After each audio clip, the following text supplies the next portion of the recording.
Are the Butchers of Kalkengard any good? While not literally my first Regiment of Renown focus video, I'm diving deeper into them than previously. Here, I cover the Beastmen RoR for Minotaurs, a variant of their shielded version, which is an all-round good, strong, monstrous infantry unit. This one's even better. Please like, subscribe, comment, and consider donating to my Ko-fi page. One of you mentioned my audio quality. Well, I'll need a better microphone to change that. Hint! But no, thanks for all support in all forms.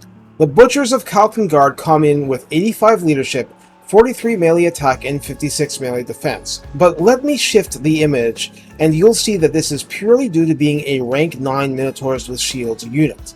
Should a mundane Minotaur unit survive to rank 9, it would have the same benefits by default.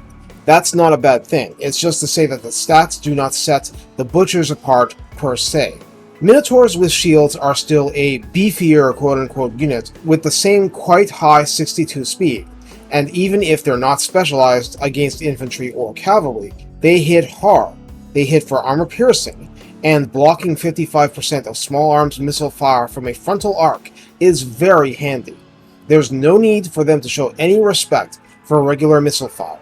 Artillery and spells are your only problems there. What sets the Butchers apart specifically is that the unit generates terror from its apparent hunger for blood and flesh, even by the standards of Minotaurs, and the unit comes right out of the package with regeneration, the old kind. That means 0.1% hit points healed per second, and a 20% vulnerability to fire damage, so mileage will vary against Chaos Dwarfs or Khorne. And yes, last time I said 0.20% because that's actually how CA writes it. It's some weird Brit thing and I'm not even pretending to understand it. I didn't correct it, quote unquote, because I wanted you to notice. In some twisted, torturous way, I guess I'm evil like that.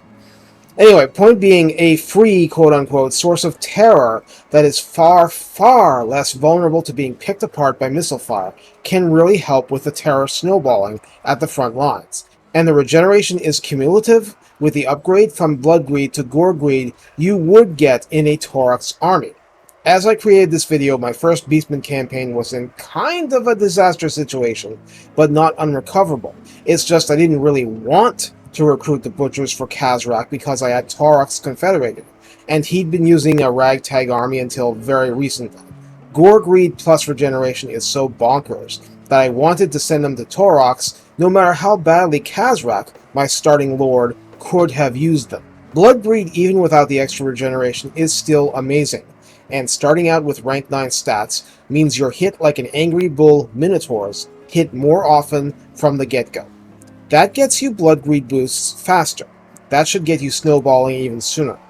And like I said, free terror. It won't help against all enemies, but it's great on a unit that isn't easily routed. Due to these advantages, the Butchers should be at the front of the charge and in the center of combat, discriminating little in their choice of opponents. You just don't have a reason to be shy. They're like massively upgraded versions of the Gore Herd with shields. Make contact, stick like superglue. Except in this case the enemy line probably crumbles a lot faster. Find a new target, charge into it, butcher, rinse, repeat. Take care, and have fun carving up the meat with bowls.